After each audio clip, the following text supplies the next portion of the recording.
Amen. Te ho fam fatalo fatu tatu ainga nei vai ngole fiafi. Saro. Ma lo le soi fo muia swafa au le lei maulunga lo loto lo tele lo lolo swamali o tatu li o Yesu Keriso.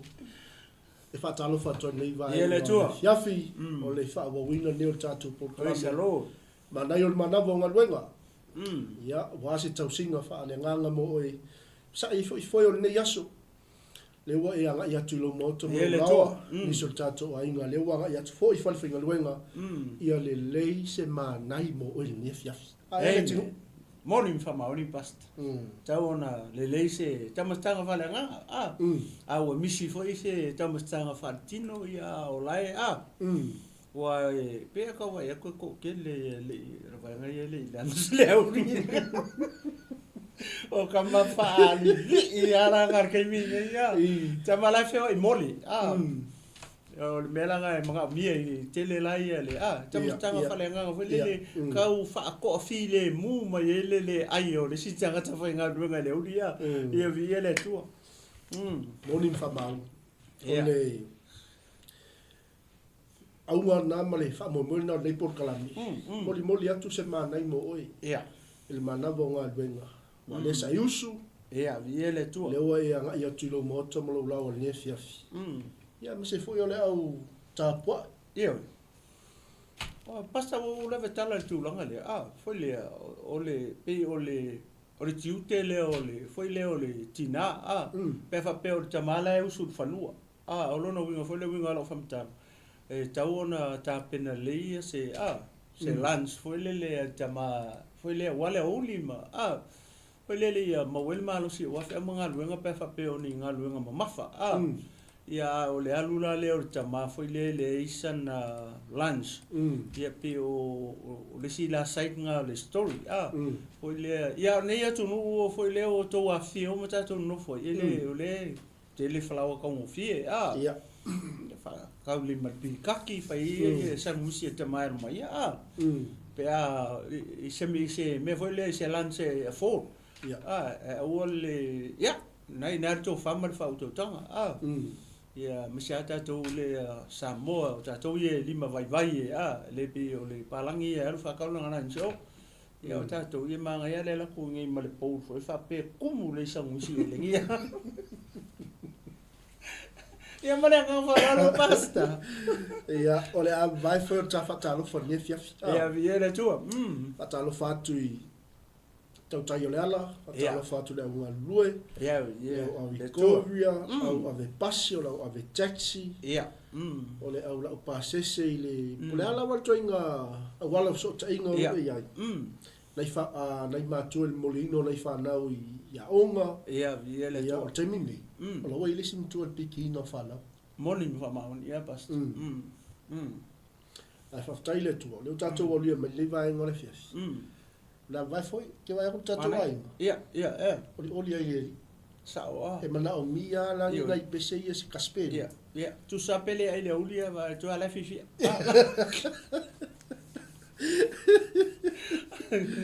A me la winga le tua tatu tali mai wa tatu fa malo. Oh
tua.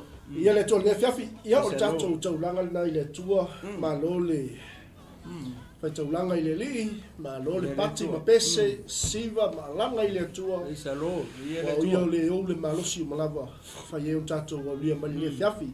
Ia fiafi tatou fa malo ma tatou fa talofa. Tatou ainga malava lungo pega te fai langi.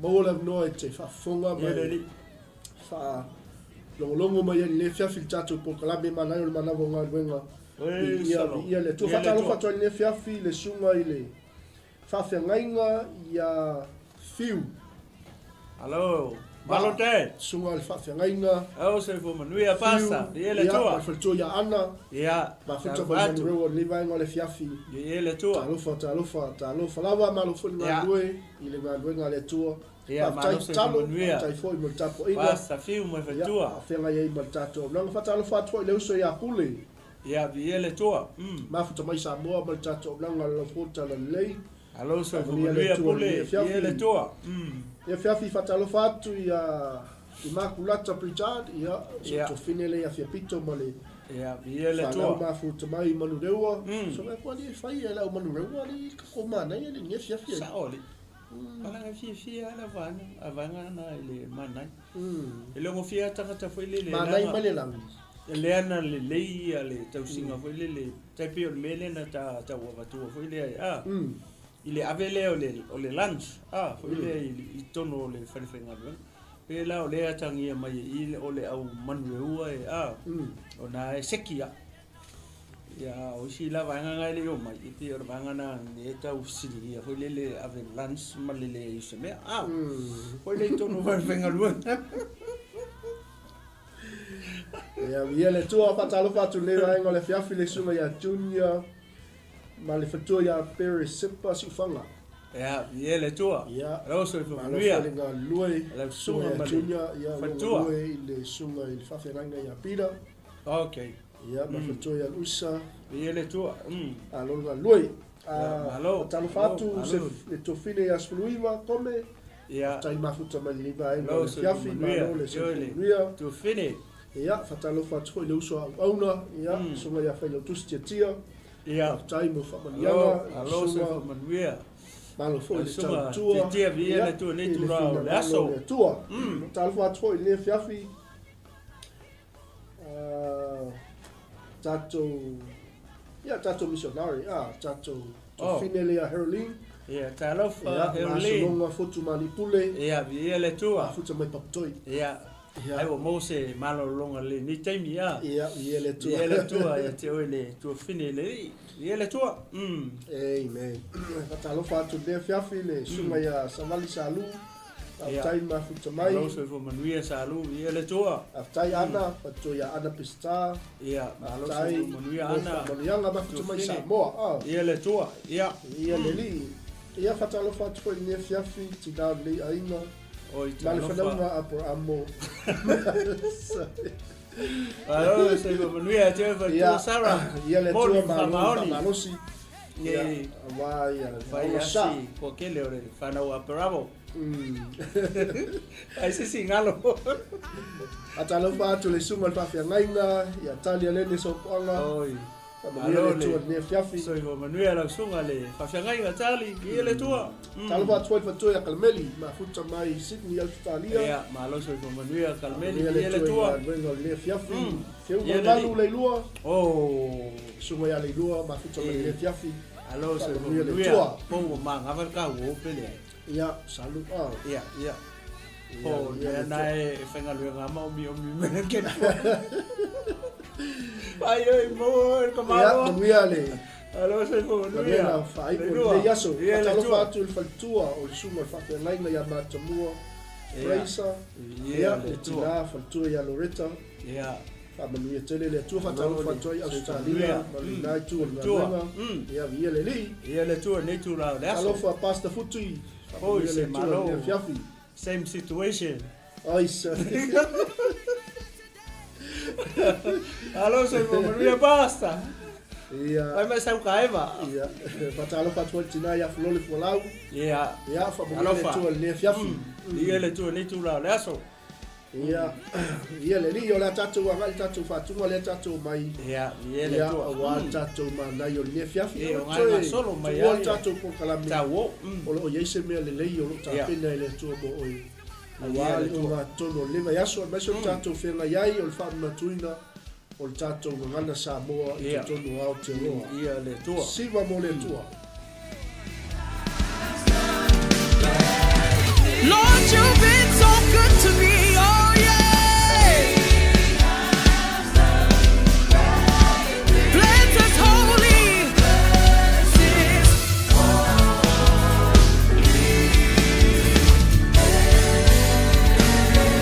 Hey, bless him, Lord, bless him, Lord. Bless him. Let to my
Praise the Lord. Ia le tua.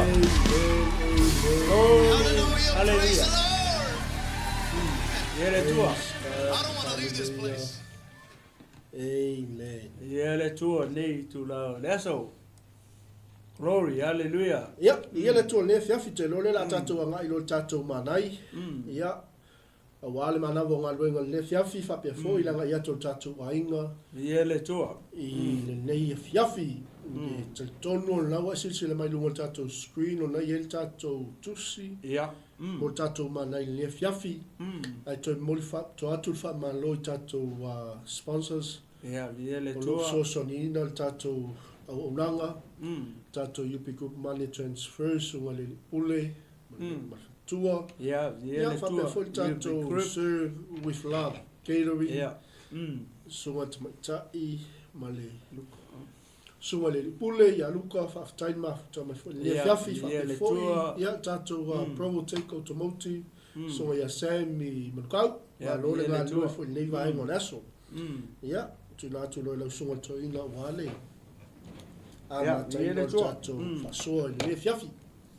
Ia, vi ele tua nei tu lao le. So ia nawa e si le foi lunga screen nawa e lua ia tatu tusi nei lunga ia si la ia fa foi pua lua ves mai le mo le konito lo mata ko to lua ves mai le mo konito lo mata ko ono ia nawa lunga ia ves nga foi le lua mai le chapter 3 ia male lua male le chapter 6 ia o foi pula ia foi le fa le mate fia tala noa tu foi le i ai le fiafine e manato mai taito no ole kele o se fama lo si motatu ia o se fama natu o se toe tau longo ia i le ka tangata keusiano ia o ia matato uma ne fiafi tala we sisila i fo ia i tusi na lua lewa tu lunga foi le lunga screen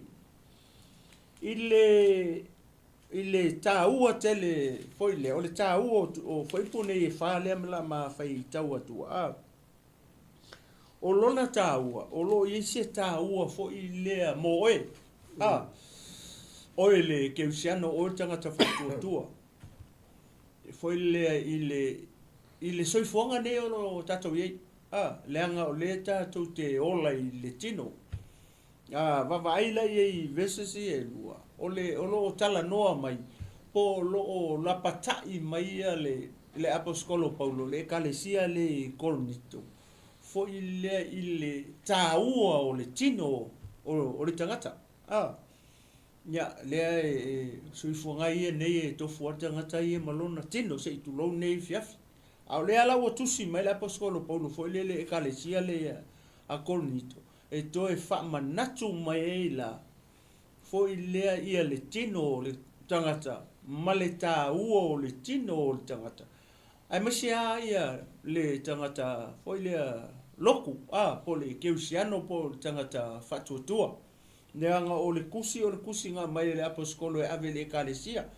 o lona winga o le kusinga mai le apostolo foi ave le au loku o se kala fakai o lona tusi ona o le ua o le aise kalesia foi le se konito il semine ia o le ala ua ngai le tusi le na ave le apostolo Paulo ia konito ia le kalesia le semine a fapela o le te ia tutonu o le kalesia keruso o lona winga e taua tele la vesesia mo o male tangata le tonu o le kalesia ke riso le anga o le tusina mai ave le kalesia i kolnito fama natu mai fo le tangata kolnito ia le taua o le tino o le tangata loku po le tino le keusiano ia po le tino foi o ele te mai moa mai le fiafine ia po lo foi tino ia mama ua foi le anga e kofoka ko markino ole matango fiena o vese se ia fa le la ma fai tau atua mo tatou vavai i foi lea i le aunga ma se fe au le afifi mai tonu mo tatou ia i ne foi aunga tupulanga ia ma le kalesia kiriso O lea e toi whamanatu mai le kusi lea ngā mai la paskolo ia konito. Le tāua foi lea o le tino o le tangata. Ma ka mawhaila ia le aposkolo, kau whamalama lama mai tangata konito. Po ka ngaka le kalesia, tangata sa iai le kalesia lea konito. Le kāua, foi lea o le tino o le kanga. Tangata soifua po le kanga lupu. Ia po tangata ola foi. Ia lasi ma whaitau atua ia nei foi upu ia e lua mai le chapter 3 mo konito o mta upe tolu. Ma le lua mai le mo le konito o mta upe ono. Le ala le ase o ma whaitau atua ia foi upu ia. Ia mo tatou nei tu la o le aso o le foi pisuru ongo la ma le foi upu e furu fitu. Ia i le mta upe tolu. Pasa pa ua e maua. Ia ta whaitau ia tau te le o iloa ea o le malu o tau o le atua o lo nofo fo i le anganga o le atua i tonu ia te o tau a whai e whaaleanga e se tasi le malu o le atua e whaaleanga ina le nata ngata e le atua aua e pa ia le malu o le atua o tau lava ia. Amen. Tato mai lola i le mata upu e ono, Lona foi upu la e sulu iwa, e ma lus fulu, Ia, foi pa sulu iwa ma le foi pa lus fulu. Ia, la foi tau, Ia, foi tau lo la sunga. Pasta foi upu i lua. Ia ma le ngang wha alo. Tau te leilo ea, o tau tino o le malu lea o le anganga pa ia, ua i tonu ia te o tau. O lo o ia te o tau mai le tua. E lea ia fo i o tau ia te o tau. A wā ua whātau inga o tau i tau. O le nei, ia o tau vi atu i le tua ia o tau tino. Ma o tau anganga. O mea le tua ia. Amene. E se mal mangingo. O le mangingo ia o foi upu ia le chapter tolu. Ma upu ia le tua e. E lai kiki anga upu le peka o ese ai. Ia. Tau ese le mau le foi po e surono ma le foi po sufitu le luma ma tau po e tolu. Ma isi vaenga o verses lai kua le fulu iwa ma lusfulu le kua i le chapter 6. Ai o le taua foi le ua lai ona mama natu foi le au mai kako. Ia kako kalangoa. Foi e se mea e silafia. A masia o le tangata fatuatua. Le kerisiano. Le tangata le ua to tonu le eka le sia keriso. Foi lea manatua o ai vai foi le ia le fa manatu fa mai o tato tino. O le tino le fa mai o le malu fa mai tau te le loa o longo winga o la fesidi mai o longo winga le tangata ngake le o iloa ngake le o malama o longa kingo o le malu o le akua ai ki e vai le faingo le o foi pu la fa mai tau te le loa e vai fa peritania fa mai don't you know that your body is the temple of the Holy Spirit. O longo winga, o la fesidi mai. E se an me o lenga pe fa fesidi mai fa pe. Ma fua mai sea, lenga to o tele tangata ele o malama i o la ko kingo. O le isi i vaenga, pe walai o na fesidi mai fa pe la poskolo paulo. Ma kua lenga via konito. O lona winga, e tangata le saito tonu o le ekalesia ha koronito. La sa la ko le lo o la to tino se kulo. O le malu o le anganga pa ia lo winga faulinga mai. O la sa pule ala ko o la tino. Po ala ko me fai o la ko kingo. Ua tato vai nei au atu pulanga o kako ye. Tu lo sa mo malau fa fonga de fefingi. I me o fai tangata i o la tino. E ngisi fa mai foi le a fai nga pe a fai fa soli. La winga na tala. Ele fa mai e saole le upule fa mai o le malu o le anganga pa ia le wai ata to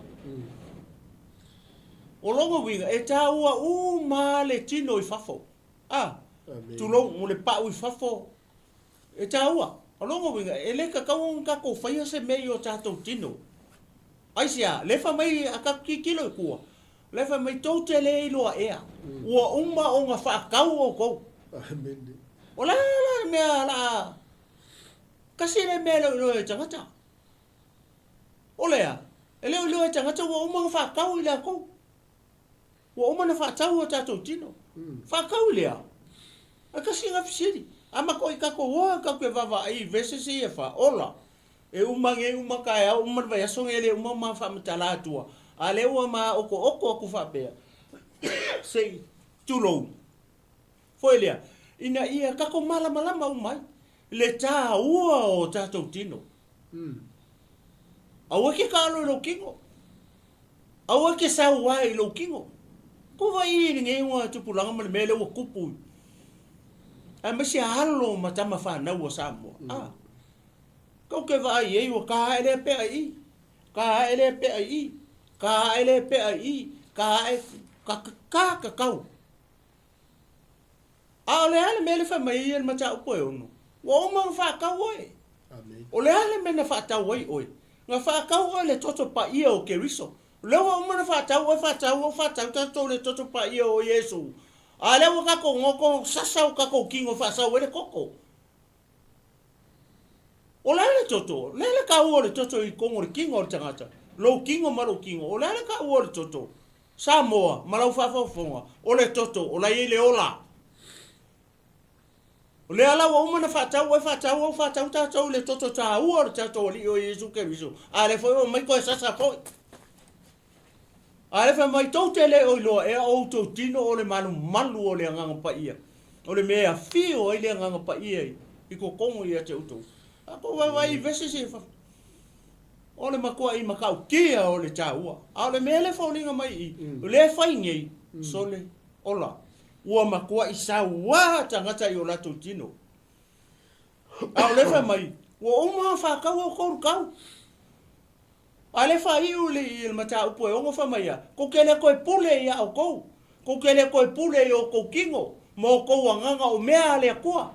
O le ale mea kau ke fai o ka kou kingo mo ka kou anganga. A le fa mai mata upo e ongo, ko ke vivi iaku I le atua I o kou kingo mo kou anganga o mea ale atua. Ai sia ko kele koe pule lo kingo. Ai sia wa uma fa kaua we. Ile toto pa ia o Yesu ke riso. Ale ala we maka I le fiefini.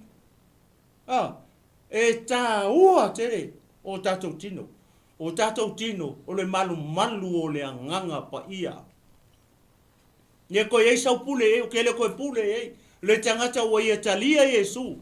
E fai mali ma fa ola I longa soifua malonga ola e ke le koe pule ia o e le koe pule malo ia I lo utino ai sea le wa umanga fa akaua o le makua I kaunga ka o le kaua o e le ke mai moa mai ma le tau o le tangata le tau tala tu le vefingi o le ale kaua o le ale kaua au o le toto pa ia o le toto ta ua o le tato o li o Yesu ke riso na fa tau o tato ele fa ka o se kupe ele fa ka o se afe ele fa ka o se milionga ele fa ka o se bilionga o whatever e fa ka o se kupe o ma o tato uma o le ale me nga fa ka o tato li o Yesu ke riso nga fa ka o longa koko pa ia I lona toto taua le toto le fa me le toto le se ila le se mangumi le se ponga o le toto mama o le toto taua o le toto pa ia lo kau le ala fa mai e ke le koe pule ia o e ke le koe pule ia I lo kingo mo ka ko anga fai mai o mea le atua o le ale me fai lo kingo o le ale me fai lo anga le wa pule le ko le fa mai ia ko vivi ia ila le atua e o ko kingo mo ko anga o mea ale atua ale fa mai e fa sala fa mai ai se nga ke fa leanga le malu le tua e fa leanga le ngata ele atua fea ele nga ko kong ma fa foi po vai mele u fai tangata ka ai fo pea maka kau ma ele o se nga nu fa le malo le mea o le nga mea nga ka o le nga nu fa Samoa o le nga nu fa tangata fa mai ai el Levitico le I pasta se su e ngai fa Levitico fa man mol es fulu iva le ka o mai I fa mai le tua ia mose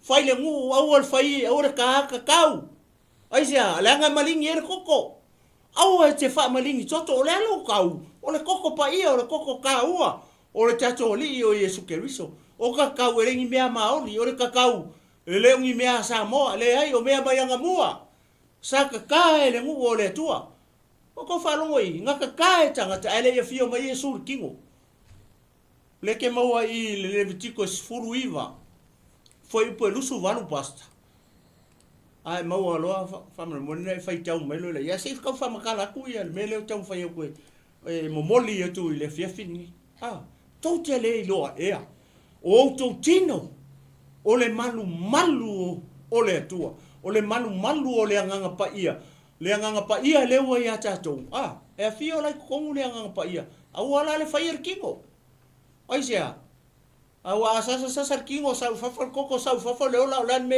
e o ia oi o fingi ka wakaka kau oki o nga o le alu le koko ia wakaka kau e ko fula fa pengei o kau su e solo ni fala au foi antibiotic e kau o fula kingo ai sea langa lo sasa mai fafal koko lo sasa mai fafal le ola ole toto ale ko fa longo i le fiafingi wow ia pasta le o amata tu fa pe ale fa veces ale teleo lo nata o mortino ke riso le au fa kua ia o keika a fa yo casa pe se fa la o tu ia le maule ngai kat ko mula le makele pepelo o le mata la sa o le upo le tua o ka ko kingo le malu o le tua o pe ama ka kau fa mai o le nganu fa sa mo e le se nganu o le malo le tua le sasa o kingo fa sa u koko e ku e le pe ama matatau o whatever ia pasa tu ina tu le sunga ia le tua le la so tua le mau o le tiko na sunga i fa po lo sunga le valu le sa va to le sunga le to ina le tino aua tau te saia o tau tino o le woti. Amene. Aua fo i tau ia te o tau o a o iowa. Wow. Ia o le mauna le sa matotoina. E le whapea fo o whea tu le whea fi kia le koe se lau te tau li ai. Amene. O nā swa manatu. Amene. O se whaasoa whaalea nganga. Mo tātou iai fo le vai tau. Praise the Lord. O le maule sa tātou whai tauina. O tala noa i paulo le kalesia I kolito. Praise the Lord. Ia, ia na watu e pokalame nefe, lo winga, o lo silafia le apostolo, o lo iei tanga te tono le kalesia. O lo latou whaia nga luenga leo le whaalenga ino o latou tino. Amen. Ia, po tūlanga lea o lo tā, o latou tau. Ai matango fiel me le sa faso ai lo so mo no fa fo me fo tato ai ngol nefia. Ele tau mo fiel le fa tau wino tato. Amen. Jesus paid the price. O le ale le price, o le ale tau le fa tau wino tato o ke viso. O lona toto. O le toto la le o ke viso. Le o mo e tato le ola. Le ke sila mai le make mi ngoi ia mababa ia tu fo le tou au le lei man tou lau fonga la le well so that is the price Jesus had paid for us mo tanga tauma na fa tau winga tatou le tau amen o le tau o le toto o lo tatou o lii o Yesu ke viso ma ia Ele tua pas. Ele ngata na to tonge Yesu tau. Ai na ia tape na ina fo le tongi ola mo tatou. He paid a price for us and he redeemed us. Ele leo Yesu. Ya ka ko kus. Ele tu mal tatou. Ai mana ia me le o tatou e le fiafi. Fe mai tau te leilo ea ole malu o tou ole tu. Wa ule tala no atu. Ma ua lea e whaaso atu. ma oe le te mai le fia tato uma Oi, salo. Tato o malu o le atua soifua. Oi, salo. Tau te leilo e au le malu o tau o le atua. O nofo fo'i le anganga o le atua i to tonu i ate o tau. Wow. E le o muli atu pe mua le anganga o le atua i ate oi. O le to tonu i ate oi. Ai se a le anga o tātou o le malu o le atua. Amen. Ia le ali. E le mwhailanga laku le anga pa ia. Ka milo e au ka fo le malu. E laku le anga pa ia, anu i to tono le malu. So o tātou o malu o le atua. O lo nofo i le anga pa ia o le atua. Aia. Me leo fai upunga e sifuru ma le fitu. A fai e faa leanga e se tasi le malu o le atua.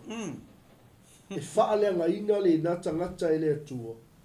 A wai pa ia le malu o le atua. Wow. O tou lava ia. Iska ko popo i ele le atua sale. E pe ia Ma ia kako. Tu la awa tu fo i tatu po kalame Ia le atua. Ia, por fa so mo tatu uma. Ia le atua nei fefi. O le manai o le manawa ngaluenga. Sei tu watu yo otaf. Ma toi fa manatu watu.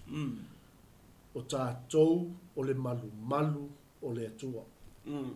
Le alau tātou whaalongo. A whai tātou te whaalenga ina le malu o le atua. Amen. Le whai meltanga le tuspa ia.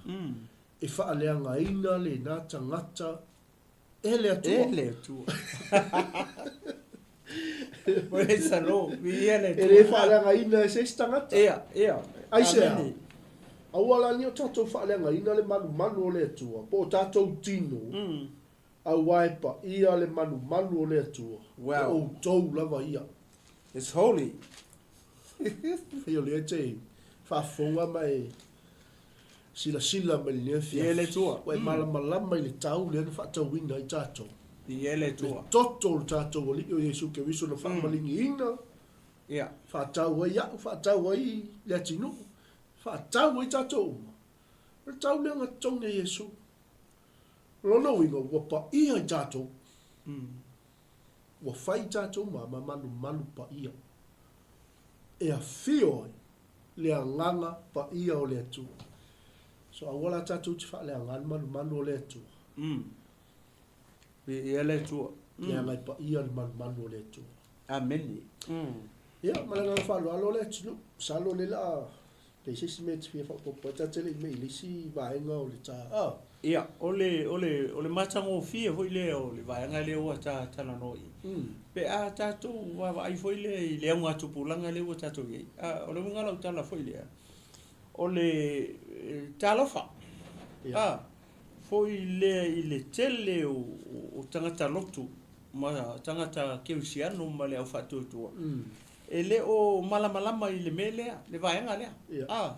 Ia wa pe ia e fai nisi e kalesia foi le sala to fai le ta ofi maule tu la fono le foi le fa pe o le famaling soto awa o le ta o le tatau o le famaling soto le mea melanga le nga fa sa foi nga nisi e kalesia e maria le anga o le nga fa longo le vitiko le fulu iva le na fa ta o tu pasta non foi po lusu male valu.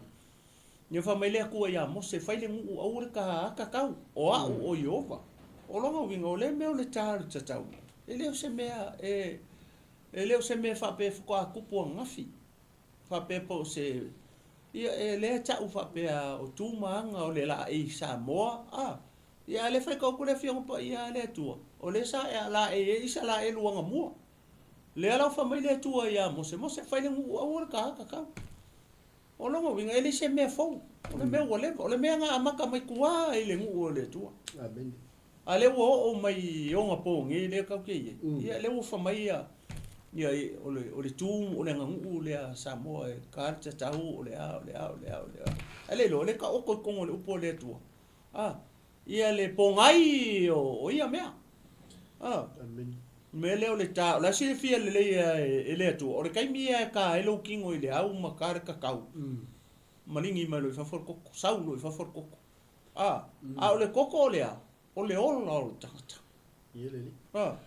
Me foi le fa mai ia mai itu la fono le tu ele ngu fa ngu au le air koko e fai mo fili kanga ke air koko o le koko o le ola o tata kusala o le ta u le nga fi o mele o ma fa so tonu o isi o mai mo mai o le fifia foi le ma fa so tu langa le ele fa mangalo mai le tu foi le ma ke ka o ko langa o ka foi le me fa pe le pe fa pe i lo kingo au ke le mala mala ai no o fai kau le o le tu mo kau ye le media nga ma ko e o masi yasia ele o se tataula so ngai miki ale nya tai lo tino ia mo vai ke mi o la kala vo ora ula vale solo ia maka ele aka iku la kulo ka lo pa ku le aka le go le aka wa ale o ka mala mo ka sau fa o tanga mo ko ilo soli ai le ai le mo mua fetala ile tu ilonga ngu ia mose ina mata o pule fa ko ngi ora ka fai le ngu au cha ai sia langa le wala ko fa malingi koko ia e fai la sa muri mauli media ona o la foi fa nga o fiu le seli e kawanga o e make o e ka sanga pe kai pe o le pe a ke le kupulanga le ka sia o kana le o ka wala ine mauli ia mo fa singo ai la le ngo le ka iku le ka ele sia o ko lo pa ko le o mai ai lo wa finge nga lu ka la nga ma ko i o le fia ia ngo fa ko au ai waka ia la o maka e lo le afu fiu e sa o fa mai ke o ke la ko le so le nga sam ia ka nga malunga ma ka nga ka o ke le ia ke le ia lu ke o ke lo fa ia o mo fa o ka nga me ale fa me le fia o pa ia le tu au ka ia la o ka la o mau kingo o ke le lopo le alo win pa pe o le tau ia e nga lang fai le nga ngu fa sa mo ia fai fe au ma le tu ma fa sa mo pe o ngai e ongo me ai ma ai me ai le famele tu o ka o le nga ngu ai sa mo le o fa ngai ia pe o le winga nga la tana ia le isi o li o fa ko au ia e o ia la o alu le sedi ka le ngor kinge tu lo sa mo o ka lo ngau ia la o fai la o alu le kinge ia la o mau ele ngor kinge le o le fa pi wala ia ngau alu kinge ia ngau le me fai nga vai se le ngor kinge nga mau lo ia le sedi alu e fai ko le o li ia to lo fai o fa ko soli o fai nga me alu le sedi sa ka o ka le ngole o lo nga kali i wa kar fa o ke le ma ko io ka ki nga ya lo ka loko mo lo ka ma fa ka i ka o le maku io fe la ye ya la fo alu finge ma vela ngam ya la wa ma wa ya le ngo o lo nga kali i fa pe o sa mo le ma fo le o va tu ile mele io tato tiro ta o te le o tato tiro ale o fa mala le ma ya i fo le o tato tino o le manu o le tu o le mea fio i le nganga pa ia i to tonu o longo wingo e le se mea o le aka ko fasa ngo i o ka ko kingo ma ku o ingisi mea foi le fafo ka ingi o le fa fenga fa mau ye tala le fa eto mau aku e ko ingar ka makiki o la ngo fo ma vali di farisa i se vali por ese mea ia nga ke lon mea o i ale angi ia fasi e se ko inga e sola ia ni tangata asia langa le o ku vali farsa i fafo le kingo farsa pe o se aka fa pengale o te ava tu i o tato tino mane mele le o fai tangata i o la to tino se tu lo ngi yes o fesidi o le ale me le nga o aku sole au ngi o ko vai se ke o kango vali farsa ele mo fai mau le kama kiki nga ke vali el fa sa so se ngu ama so se ala fanga o samo fai se kanga ka se me va penga e sala o ki pe kuri manu a kiki lo yo tato tino le fa mai olea o tatou tino ole manu ole tua so ka foi lang fa penga ongi o kako vari ma ku o ingi mea fa penga i o kako kingo langa o kako kingo langa le ofi le nga pa ia i kongo falela falelenga manga o ka ia fa ita vita fai e família ko le ofi kongo falenga au fere falele ofi le nga ole tu o kongo o ele ke mai mo mai ma so e ka ua ku la o tatou tino lo falele fai limo kanga lenga le fai ele tu falenga fai ka manu ia ma fa sa me fa penga o e me ke mai mo mai ma o le tau tala o ka ko o manu o fai o le tu pa fenka ko lo ale mo palu ka mu le mo ka e mo palu o ka ko kingo tu lo nge 50 o manu o le tu e o fi le nga pa e ko ale o fi le ku i ko fa le manga o ka vi ka fai fa mai okay mai le tu ke le o fi ko fa le fai limo tanga ala fa le o fi o ko kingo mama o makako o manu e o fi le tu i to pe o sia langa ko e fa popo ko le manga ia o vese si e fa le tati fai tau oi fa mangaku mai ia kako le ka o lo tino makako ko ke le ko pule e kai mia o mai nga fa ka o kai mia ke o ninga se mele ko pule se me o ninga o manga fa ka o ko fa penga fa la kako ne o tatu tali ai Yesu le o onga ko e Yesu o le ala me fai lo kingo malo li ko le fa me o le nga pa yo o ka ko kingo o le manu o le nga pa yo la ka ko me fai le fa mai e ka ko vivi e le tu o me le ko o me o mo fa ka o le tu o ka ko kingo e ma o ka ko nga pe se o le ko fa po pas i va nga ni e le tu ne fief Beh, ma non fa so, la ta poi uno. Ja, vi är to. Ile mo muol ko mitol nam ta poi uno fe posumo le mo los. Ja. Mai to te leilo e. Ja. O lo to tino le manu le o le nganga pa ia. Wai to tonu ya te o to. Amen. O lo o ya te o to mai le tua. Praise the Lord. Ele ai a foi o tou ya te o tou. Ele tu. A wau fata wina o tou tau. O le nei. Ia o tou vi atu le tua i o tou tino. Ma o tou nganga. O mea le tua ia. Wow. Praise the Lord. Ia ele ia se na tele. Ioi. Ai o fe moli maua. Ka tu singa la apostolo Paul.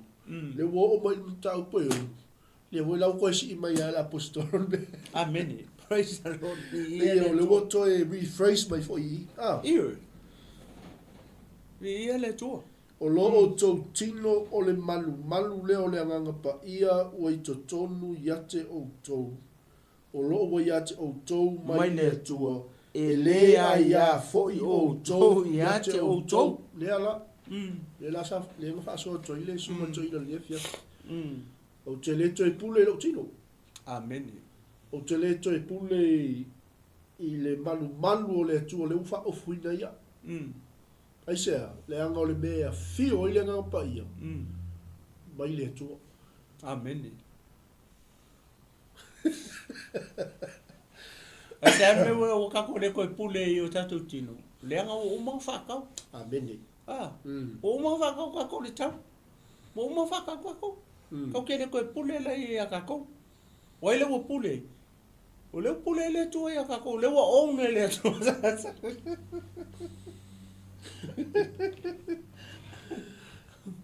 o le tau o le mako ka ko pas amen esele ma o no po le to mo tatu ele aia foi o to yate o to o ile tala no ile apostolo le tala no le kale si ko luto ale mo moli mai ai mo tatu te mili amen le pa ia ma le fa to so le ele ko e pule ka ko ia tatu o bon fa to winda tatu vali e fa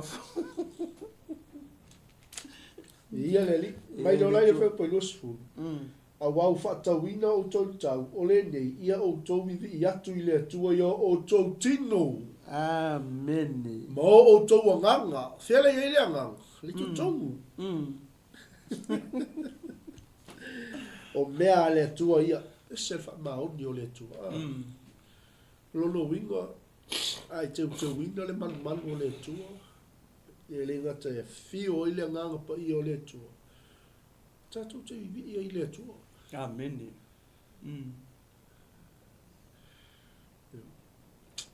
Pasta, a fa pe le fa mele fi pa ia le tua pe fa mai ongi mo ka po fa po valu fulu valu a. Fa mai o le tua o le nganga lava ia. Ai tatou vava aila i o tatou tino. Wala fa mai o ka ko o le malu o le tua. O ka ko o le malu o le ola. O tatou tino o le malu ola. A le malu le fai lima o tangata. Le fau lima o ngaka ele ola. A o ka ko o le malu ola. A fai la o le fa mai a fi o ile nganga pa ia. O le nganga pa ia o le atua. Le fa mai o ne mo ka po fa. O le atua o le nganga la pa ia. O fea fio ile fio kongo o ka ko o le malu ola. Hallelujah. Le mea nga le nga ofi de atua tonu o ile ke mai mama u. Le anga o ka ko o malu ola. E a fio ile nganga pa ia o ia o le ola. O le atua o le ola o ia o le nganga. Amen. Ai le ofi la i malu ye fai limo tangata. Le anga malu le fai limo tangata. E le ola. A o ka ko o malu ola. E alang ka ko ola o le nganga pa i o le atua le ko. Pa ka ko vava ai la e mangai ia. Pe o le o ngai foi upo ye fa le ma fa so atu. Tai tonu ke le yo se fe au mo ka ko. Look after your body. Vava ai a fa pe o tangata fa ola inga. O le tangata o talia Yesu. E ave malima ma fa ola i lo soifua. Mo ai fa le lo kingo. Aua ke ku inga ku lo kingo e. Foi lele e fai ma upenga le mio leanga. Fai ku inga ku lo kingo fonga le ku inga ngau i mea la langi. Wa le mele le tupu nei ona po. Tele o tangata makupulanga kala vou. E o fa e iska kalo. O la e loku. Ia la ku wa le kingo i oea. E ka fai ku inga ngau o kingo. Le fa mei kartia. Kartia e lima. Ai ku inga ngau ngai kunga. Ai fa mei kartia se fulu fiku le ku inga ngau. O le amio le anga. O le muli lua. O le makaiku o le ifo ikupua. Ala fa mai le fai mola tau lea. Le malo le tu. Amen. O longa winga o kako kingo. Ia e si le fie mo kako malam. Le tangata kerusiano. O oe, mise oe lewe, malanga e se ale iloa e se karia. Mai se a oe lewe e tali ya Yesu. Awa e kele kanka lau ke iloa, ala ku kele kari ya Yesu. Lala winga o le, ala ku kele kari le upu. Fa mea Yesu au nei, iong Yesu fafo ipo, au nei o le ala upu, moni, male ola. E le alua e se si tamape a le ui mai a kia. Ka ua kele, o tatou tino. Au ke ku inga aku ia lo kingo. Le fai ma upenga le ansala. Ke ku inga ngau e ku inga ngau o kingo le fa mai kartia. Ai fai le e fai anga mea. Tu lo sa mo. Ia no inga ele fai ma lo le tu mo. Ia po foi a fai lo ke fai ku inga ngau. Ia ele fai mo ma lo le tu. Ai se ala ngale o ku inga ku lo kingo I mea ia. Ku inga ngau o kingo ma mea. Le fai mai. Total lei lo ia. E fisili. Pe se fisili o longo winga. E akangia mai e. Ola ele o ilo e liska ka ele o malama liska ka o longa kingo. O le manu o le atua. O umanga fa kau e. O umanga fa kau e Yesu. Lo tino malo tino. Ami se ka ko le o talia Yesu. Pa ko kela kanga ka le la ke ilo. Ala ko kele karia. Le fa mai o ange lua. Foi po fitu. Fa mai ai se fa mai ngake loa o ia. Ai le tausi e ia o anga polo inga maanga kula fongo. O le mea nga ka o le pepelo.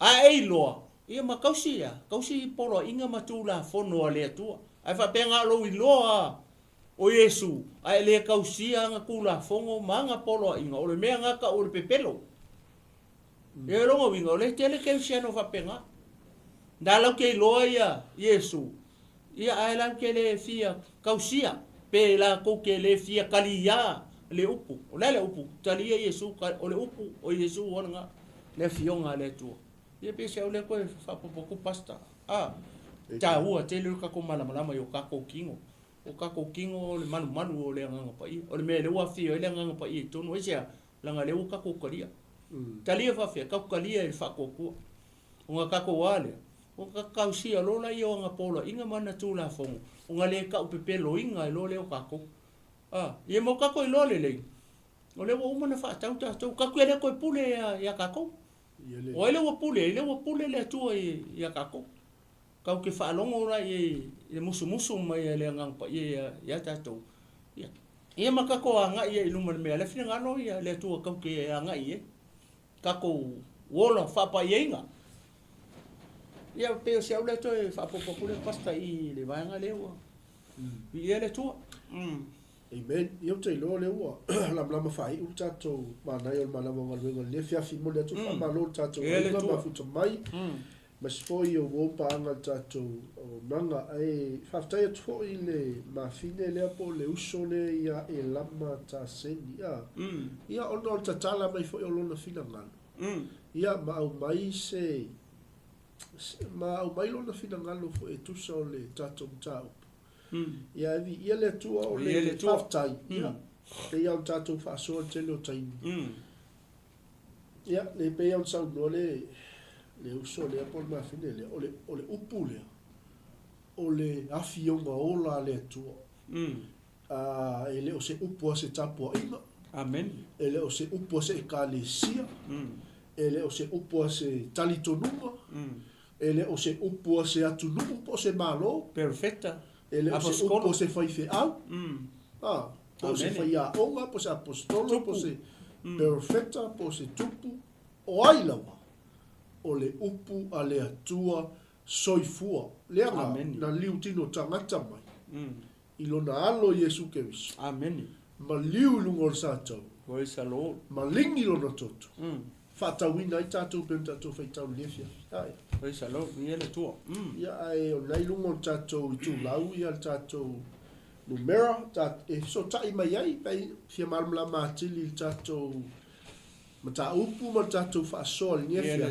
ina ia awane i tai se ina i tatou ia le tua ina ia fai ona tu fatu ia au mai sa tau fina ngalo o le au ngamal fa moe ina ia fo i le tua le inga praise the Lord ma ia fa malo sia se anganga ma tu fatas le upa ia malo fa tu e tala ila le upu lea o le upu o le malo o le atua o le upu o le tala le lei a le atua ia le tua upu o le malo ioi fa malo lua tuoi i le uso po le mafine fo i le ia e lama tasi ai paftai le te tala mai o lo fina ngalo wa le mta upu ia e le se mata upu fo i fai ngofie o se mta upu e ma ale ai loto ma fina ngalo tatou tangata ia ma se fo i nei meo talitonunga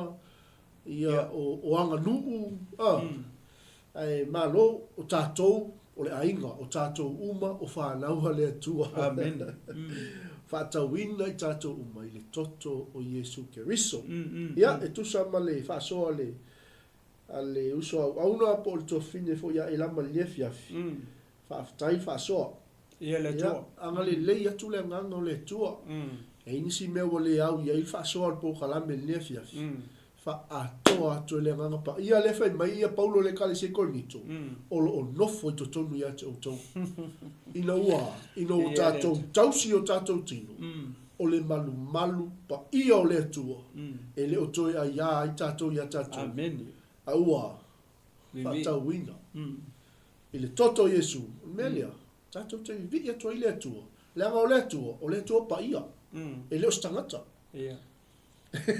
Ale fa mai o manga ia ma. Amen. Fa mai to vivi ia tu o to wanga ma o to tino o mea ale atua. Ai se langa le o ne le tu o ma fa ka ka ka. Amen. Ya vi le tu muir kan ka wanga ia kalia ia le. O talio Yesu. O kalia le o upu po le fionga le tu. E fa mai Yesu me Yohane su fa foi po o nei o le ala upu moni maleola. Ale fa mai fa upu su fa no mo Yohane fa mai o liu tino tangata le loko. Hallelujah. O liu tino tangata le upu. Amen. E ala ia Yesu. Pa fa le kingo le upu. O lai tino le upu le tua. O Yesu o liu tino tangata le upu. Ke maua e ngale yonge mo. Sai le amatanga le upu o le tua foi le upu. Ai ke oso ma le ves se furu fa le yonge mo ngafa mai ua liu tino tangata le upu. Amen. Ai ke o sau i le yone sufa. E foi upu e o la ufa ka kala mai fe kala mai Yesu o unei o le ala upu moni. O le upu maleola. Ele alua e ala sesi di chama. Pe ale uia kula le upu. Le upu le na falitino. Le upu le ngasau kau lunga sa tau se kurong e fefi. Ai anga le fai ala se kingo le upu. Wale so ka ko famu. Amen. Ya vi ele tu pe sko e fa pa ie tu le matango fi tele tato matau. Ya o kako. Kau ke le finga le upu le tu. Amen. O le anga mongi ya le ai si le fifo ise mea. Ya fa popo mai.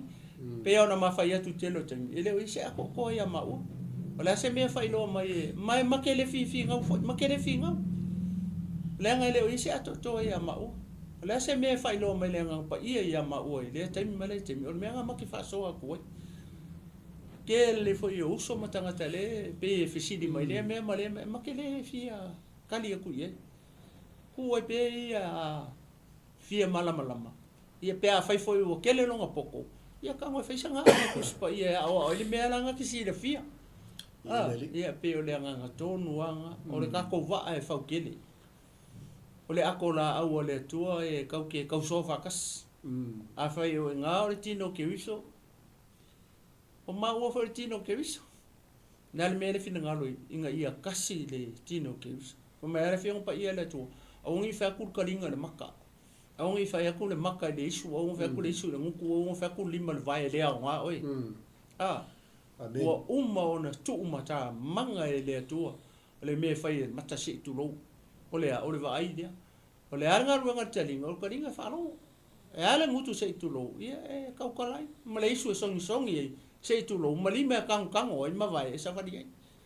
Ole aka le nga o tatou le tino ke so. Ia nge fiafi.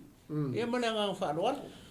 Ma lo fa ia le tu ma tango fien ne fiafi. Ma tango fien ne fiafi fa tai le tu no o ava no mo ta to te fa so ai o ta to tu fa le po le tu wa le upu mon le tu la au tu le ma le o mana bo ngalwenga mai ai le vau mai ai le amatanga. E o mai le asole, e le suia le atua. E le isuia le atua mai ai le amatanga, e o mai le asole nei, le oa e toi whaafofonga foi, mo tātou toi whaalongolongo i le upo le atua, e le isuia le atua. Le ale wingo le tala, o le atua pa ia. Ameni. Le fai mai e ia le afionga le atua mo tātou. Ai sea. E le toia ia i tātou le amo le tua pa ia. Ai whaftai i le nefiafi o le tatala mai o le fina ngalo o tātou ai. Ia whaftai atu fo i le mawhine po le uso ia e lama. Ia le alama e mai lo le fina ngalo o le fia malama. Ese le matango fia o nefiafi. Ia le tua. O le mele ngasau noa i le sunga to ina nefiafi. Ele ia se so tātou e ua se laupa se ne sona atoto. Ia lele. Ia fo ia maua i. Ka ilo fo i tatau i e whelo e maltoina pe mo tatau i e ngofo malwhi whea. Pato le ale wingol tala. Amen. Mai ai le vavau. mai le amatanga e le isuia le atua lea o le atua pa ia le ana fai ia Mose fai ia Israel awane i tatau tau Amen. le anga wa umo na whaatawina o tau i tau o le ale tau le le ngā kafe mai lungo sa tau Le le toto o tatou o li o Yesu Keriso le na whaatawina i tatou tongi o laina i tatou le o tatou mau i le manuia ia ke lo le upu le manuia o lo tonu ia fiafi le ang sau noa toi foi sunga toi lea wa liu tino tangata le upu ai sa upe lungo sa tau le la au mata ngā fai mai le e lengi mai utai o le mea valea ia te ilatu Hallelujah. ai fai mai le u whaola ina ma tangata whaatua tua o le mana o le mana ia te ilatu u whaola ina ia la wali utino tangata ai wa ai sau wale upu sau ilo na i tū tangata upe ilungo la au matanga ufi ai tātou wangsala ufi ai tātou matanga ai si whātau tātou Tau lona toto tā ua malonga koko pa ia. Amen. Toto e leise ila, e leise manu minumi. Toto mama. Hallelujah. Wow. Praise the Lord. O tātou malaina lea fiafi. Praise the Lord. Ie le tua. Pea foi te fia malamala atili. Ia. Fesili lau fai fea. Fesili lau ta mafa le anganga. Amen. Fesili lau ta itai. Le anga o le tatou o nanga ma le tatou ngaluenga. O le va ai fauteli. Amen. Ai foi se mea ele atoa atu whaasoa lau nei. E wha atoa atoa ele nganga pa ia ilo roto malo fina ngalo. Au e te popole ai le malamalama nei, whaalongolongo pea, whaitau pea. Le anga ea, o lo onga lue mai pea le atua. O lo onga lue mai pea le atua. O lo na nganga pa ia, le ito tonu ia te tātou. Le au tātou tausila i o tātou tinu. Le malu pa ia o le atua, e fia fio o le atua. Ele fia fio le atua i se mea ele elia. Moni mawhama. Ele fia fio le atua i se mea ele i se pa ia. Ia. E vai e le maua lunga te leo tātou. Le maua lunga te leo le sila le atua ia te oi sa mo. Le atali i ma le fine o le atua. Saua mai lona nofoa li ma malu nofoa li pa ia. Saua manga o e fio to tonu o le. O lona manu. O le tangata pa ia. Ia. Pei se si me ke fia fa popo o le ae la matatou tai. Au mana ia foi tatou tatou no fa pia. Tatou fa so i tatou mtau. Ia awanya i ave sei na foi fa so le fia. Ai fa tai la wala nga le ai foi se tangata fesili. Ia. Ia e alu pongi sa le sia. Ai mana ia foi sili fa tu mlatu fa tu ngona. Ia le tua. Ia pe yo na to ia mai le fina ngalo o le tatu ainga le fia. Ia o fesili o le fia lama. Ia le tua. Ile upo le tua. Ia le mai le mana ia. Mai le au le o le fionga le tua le fia. O le ngau fa lo. Stai pas. Pe le lava tatu tamia. O le matango fia o le tatu por kalame nei. Foi lea pe a tātou nofo mo tātou mawhauwhau i a tātou. Le ola le tino. Ia masia la fo i oe leua. Masia tangata leua ia talia ina ia. I supo o ia talia ina le whaolatanga. O lono winga. O loa mai sefe au foi lele mo oe maa mai tātou. Ia foi lele ia tātou I loa la o na tausi lele o tātou tino. Wa le fai mai e pa ia rono winga e tau ona ola pa ia foi la tatou o tatou tino. O wala nei tu ina to tatou tino foi le fai ma benga yang sala. Tu ina na o tino.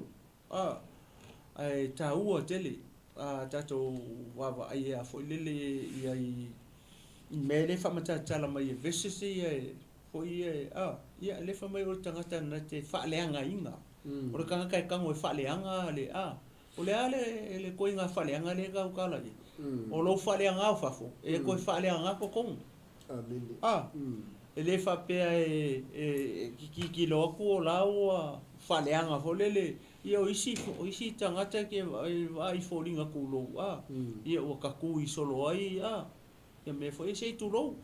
ka ko vai le fafo ale fa mai foi le au ese singa ke fa le ngale le kingo po le manu eu fa le anga tanga na le tu it's a warning mo ka ko ke sian longo vingo le me ka ko me fai ia ka ko awea le mele o ka ko ngofo ma fa le anga o ka ko kingo ia o kasiso ka karinga ia ke longo tetsi na ia le ko karinga ai ko ku me ko malangu ai ole me ka o le faleanga ia o ai maka ia manisi vai nga o le tino se tulo ele me fai o ngai loa ko risikanga se me o la ka se pingi la ke kango kuipo e o tulanga fa pena e fa pela o e foi le lenga o fa fo le mini ele o pole tu le la min fo kong leanga o kokongu le afio le nga pa i o le nga pa i le fainga ba i ses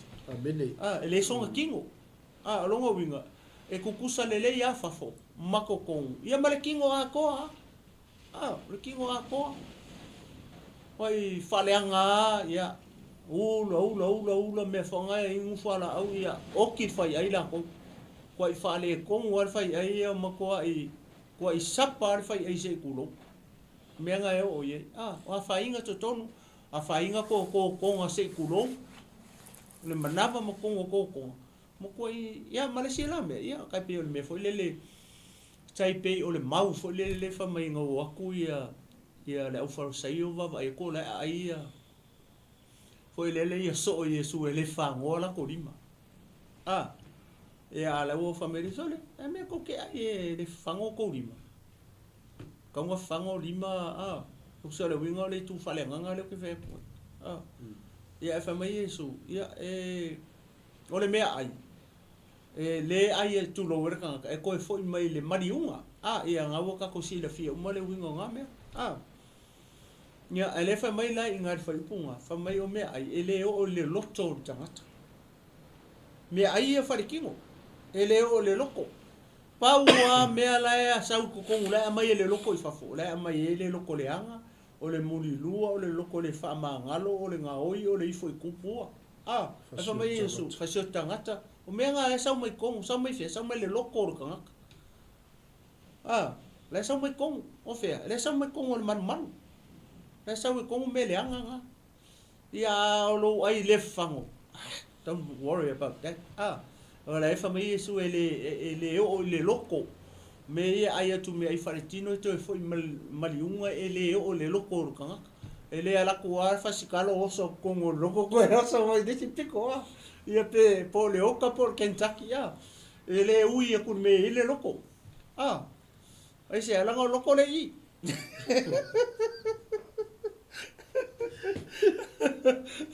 ia vi ele tu ai ho ngale ngi ku la sol ma ngai akene ia o to tonu e ka o ke kong fa mama ko kong pe a upo tavita nga ki mo sala mo e fa sala limas fulu leli e fa se loto mama e fa se loto fo i kong wa e fa se loko mama loko fo na vai e pe se ole ko e ma ke le va nga le utato tare tana no ai ia va ai fa le o tato tino awa ale lenka ko va ia le winga la tala ale mai fa fori tino samata ale lenga va ia e va ve fo nga ka pungi lo akupa la ku la fa mai fo mai sole se o ke ai me sumali ia nga la io ale yo a sau ko ola au ke ai me nga o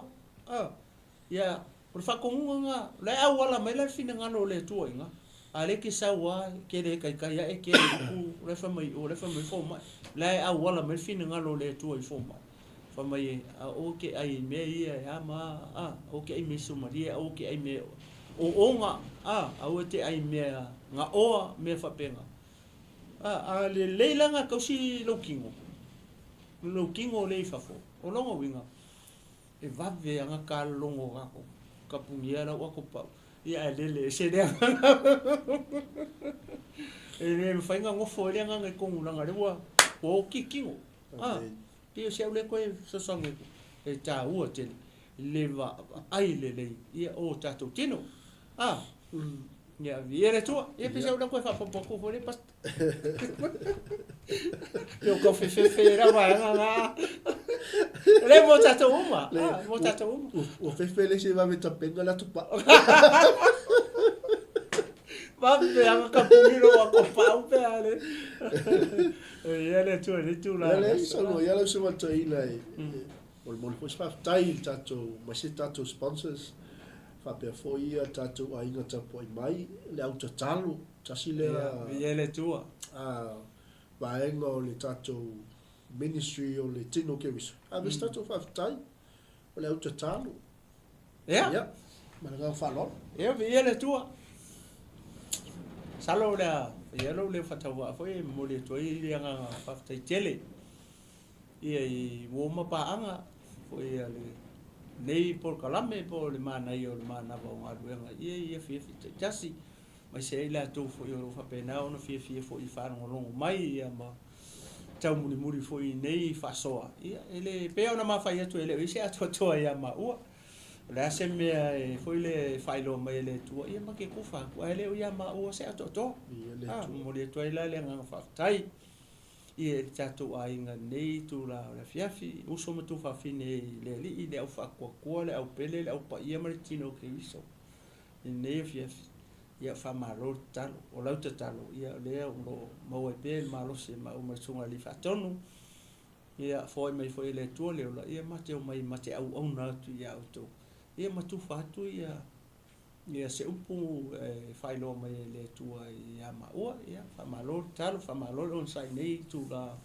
o le aso ia fia mo le tu foi se fa tele sponsors e be money transfer ia I nei o tau sunga le pole ia marfretua fa pelpa ia le au fenga luenga ia me se fo ia le service lab catering ia mo le tu le nga fa tele le sunga Luca marfretua ia me se fo ia le Provotech automotive sunga ia Sam marfretua ia o tato sponsors ia lo fa pena ona lango inga nei ala leo ma nei ala ia fa pena ona mawai se au onanga ia fa pena ona fa fifi ina I lo fina ngalo ia me se fo le tau soina ia o lo to soi fo mo tato wola ia ala le upo le tua ia mo le tu le nga fa tele I la to uma lo fa pena ona mo nei por kalame nei tu la le fiafi ia o la fo se tala ma se upo le tau tamali le to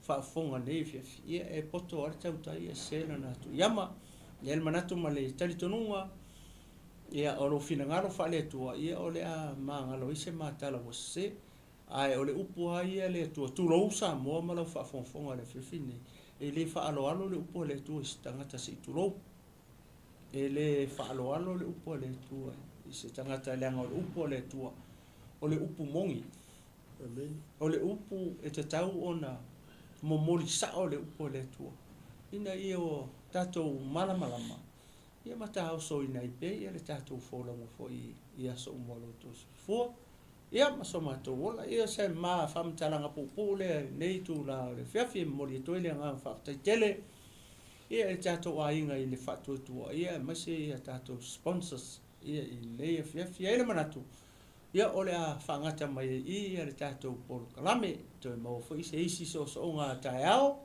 ia pe aulia ile lofa maleanga leo le tu aule atato fai se talo ia tu ina tu sunga ia fatonu sunga li fatonu pasta mai ia na te sauni ese te talo pupu e fai o ele tato mata o ia ile tu la fiafi maleanga fa lo pasta fa beluina lo swa haleluya le ngai ngoleso ia la o ile ma tu ba na yo ma na vo glory na wasta fa le nganga praise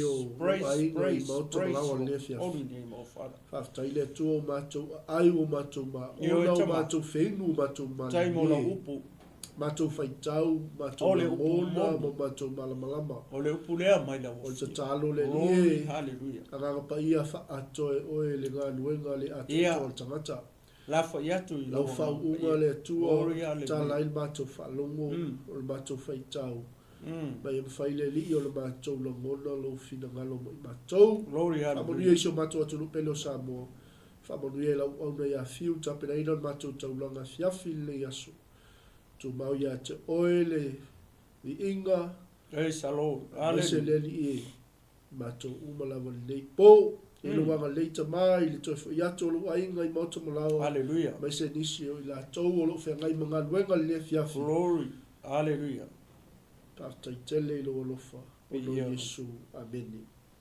Ia, mai a te unei le tinu malo fomufuru ha pere sunga le li whatonu Pastor Mike Pureta. Ia mate whatu sa mo nei tu lao le aso. Tō whasoifo. Sa mo.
Awal papole, awal yo bolu tu, olu ya ti oye, ni mulama, jaru ya.